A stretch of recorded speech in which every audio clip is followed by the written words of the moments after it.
नाज़रीन किराम अस्सलामु अलैकुम वरहमतुल्लाहि वबरकातुह।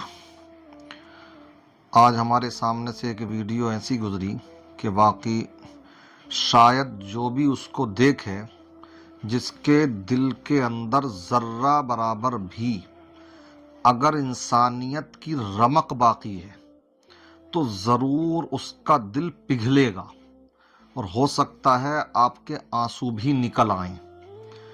मैं बात कर रहा हूँ फ़लस्तीन की, कि जो फ़लस्तीन पर कई महीनों से अत्याचार, जुल्म व तशद्दुद हो रहा है और तमाम इस्लामिक ममालिक तमाशागीर बने हुए हैं सिवाय चंद के। और जब ऐसा होता है कि इंसानियत, मानवता जिसको हम कहते हैं, ये ख़त्म हो जाए तो अल्लाह का कहर आना भी शुरू हो जाता है। वीडियो है, मैं पहले आपको वो वीडियो दिखाऊंगा, आप मेरे साथ बने रहें, देखें आप, ये देखिए आप। चाहता हूँ ये वो पैगाम है जो हर फ़लस्तीनी, गज़ा की आवाम के हर बच्चे के दिल से निकल रहा है। अल्लाह की कसम, किसी भी मुसलमान को हम माफ़ नहीं करेंगे। जिस मुसलमान के हाथ में कुछ था और नहीं किया, उन्होंने कुछ कर सकता था और उन्होंने नहीं किया है, क़यामत दिन तक माफ़ नहीं करेंगे।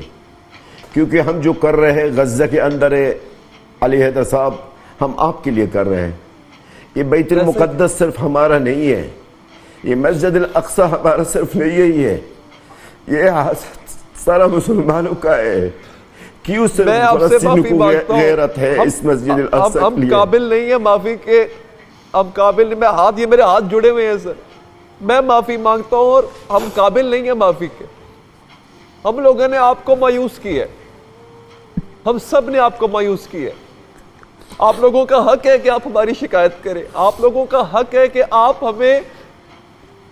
हमने आपकी किसी भी उम्मीद पे पूरा नहीं उतरे। हम तो आपको पानी नहीं पिला सके, हम तो आपको रोटी नहीं दे सके, खाना नहीं दे सके, आपके बच्चों को कफन नहीं दे सके। अब किस बात की उम्मत है मुसलमान है? मैं माफी मांगता हूं आपसे, मेरे हाथ जुड़े हुए हैं।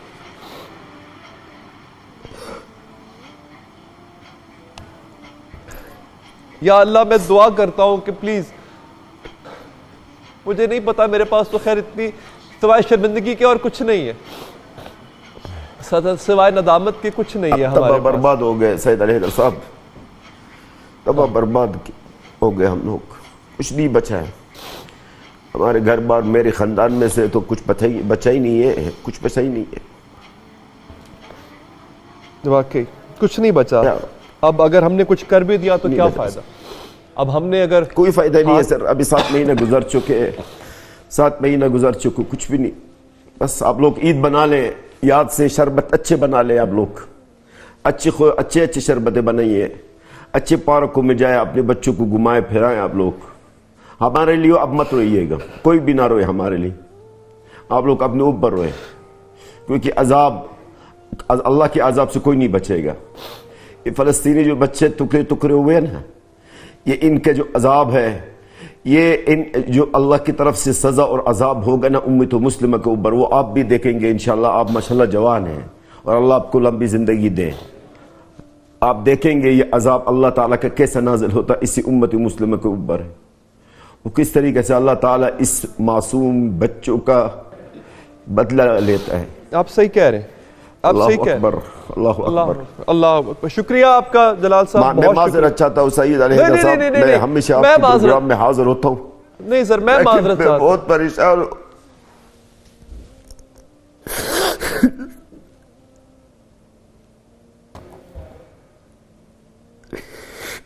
मैं माजरत चाहता हूँ सर, आई एम सॉरी, अब रियली सॉरी जलाल साहब, अब रियली सॉरी।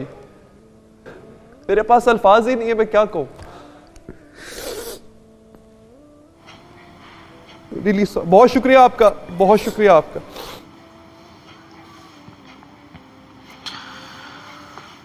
वाकई क्या देखा आपने, वो जो कह रहे हैं, बच्चे जो काटे गए हैं, मारे गए हैं। और ये ईद के मौके पर इनका ये वीडियो जारी हुआ था, तो इन्होंने उस वक्त में कहा था कि ईद मनाइए आप, मत रोइए आप हमारे ऊपर। और वाकई ہم لوگوں کے رونے کا حق بھی نہیں بنتا۔ انہوں نے کیا کہا شروع ہی میں، جس کے پاس بھی جس لائق بھی ہماری مدد کرنے کی استطاعت تھی لیکن اس نے نہیں کی تو ہم اسے قیامت تک معاف نہیں کریں گے۔ اب ان کا اشارہ زیادہ تر اسلامک حکمران کی طرف ہے، مگر میں یہاں پر آپ سے ایک بات کرنا چاہتا ہوں۔ آج بھی فلسطین میں حالات وہی ہیں، کتنی ویڈیوز ایسی آ رہی ہیں، کتنے کھلتے ہوئے چہرے لیکن بھوکے پیاسے، تقریباً 30% لوگ بھوک اور پیاس کے شکار ہیں آج۔ یہ حالات وہاں ہیں، مگر ہماری شادیاں دیکھیں آپ، کوئی آپ کو ذرہ برابر بھی اس بات کا اثر دکھائی نہیں دے سکتا۔ وہی آتش بازیاں، وہی اپنے ڈانس پارٹیاں، ڈی جے باجے، اپنے جس کو جو کرنا ہے پورے ارمان ادا ہو رہے ہیں۔ اس کے علاوہ ہمارے معاملات یہ ہیں کہ آپس ہی میں رشا کشی، ایک دوسرے کو کھینچنا، الزام لگانا، دلالیاں کرنا، مخبری کرنا، یہاں تک کہ ایک دوسرے کی عزتوں کو اچھالنا، علماء کی عزتوں کو اچھالنا، اماموں کی عزتوں کو اچھالنا، اپنی انانیت اور ذاتیات کی بنیاد پر ہی۔ تو میرے کوئی بات ہو یا نہیں ہو، آپس میں ایک بھائی دوسرے بھائی کا دشمن بنا بیٹھا، ایک دوسرے کے خلاف پیسے دے دے کر کے ناجائز مقدمات لگوائے جا رہے ہیں۔ جیل میں سے اگر نکلنے کے بے قصور کے چانس ہیں تو پیسے دے دے کر کے اس کو ناجائز بے قصور پھنسوایا جا رہا ہے۔ یہ حالات ہمارے ہو چکے ہیں۔ یہ اس لیے اب انتظار کریں اللہ کے قہر کا، اللہ کے غضب کا، اور وہ بھی شروع بھی ہو چکا۔ کوئی یہ نہ سمجھے دبئی کے اندر ہی وہ قہر ٹوٹا ہے، انمان یہ لگائے جا رہے ہیں بچے گا کوئی ملک نہیں۔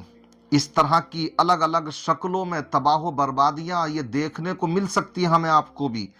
کیوں؟ اس لیے جب انسانیت شرمسار ہوتی ہے تو پھر اس وقت میں تم اپنی یہ سوچتے ہو کہ کہیں ہمارے کاروبار فیل نہ ہو جائے، ہمیں مالی نقصان نہ اٹھانا پڑ جائے، ہم اس سے اپنے سفارتی معاملات ختم نہیں کریں گے اسرائیل سے، چاہے انسان مریں، قتل ہوں، بچے کٹیں مریں، تو پھر احکم الحاکمین کا فیصلہ آتا ہے، اور پھر وہ فیصلہ یہی ہوتا ہے کہ پھر تمہاری چیخیں بھی نکلیں گی لیکن پھر تمہیں وہ جھیلنا پڑیں گی۔ کیوں؟ اس لیے کہ تم بھی تو اس وقت میں کسی کی چیخوں پر ذرہ برابر بھی آنسو نہ بہائے، کوئی ہمدردی نہیں دکھائی، تم بھی تو اپنی رنگ رنگیلیوں اس وقت میں لگے رہے۔ آپ کیا سمجھتے ہیں اس ویڈیو سے جو آپ نے سمجھا اور دیکھا، اس کو جو سنا ہے، آپ نے دیکھا اس کو، آپ بھی ضرور کمنٹ کر کے بتلائیے، کچھ تبدیلی لائیے، ایک دوسرے کے لیے ہمدردی پیدا کرنے کی کوشش کیجیے۔ جو ایک دوسرے پر الزام تراشیاں، بے قصور مقدمات میں ہم لگے ہوئے ہیں، اس سے باز آ جائیے، راضی کر لیجیے اللہ کو، اور جہاں تک ہو سکے ان غریب فلسطین مسلمانوں کی مدد کیجیے۔ خاص کر کے میں دعا کروں گا اللہ ان اسلامک حکمران کو عقل سلیم عطا فرمائے، ان کو ہدایت عطا فرمائے، ان کے اندر جو دل، جو انسانیت مر چکی ہے، اللہ تعالیٰ اس کو زندہ فرمائے۔ السلام علیکم ورحمۃ اللہ وبرکاتہ۔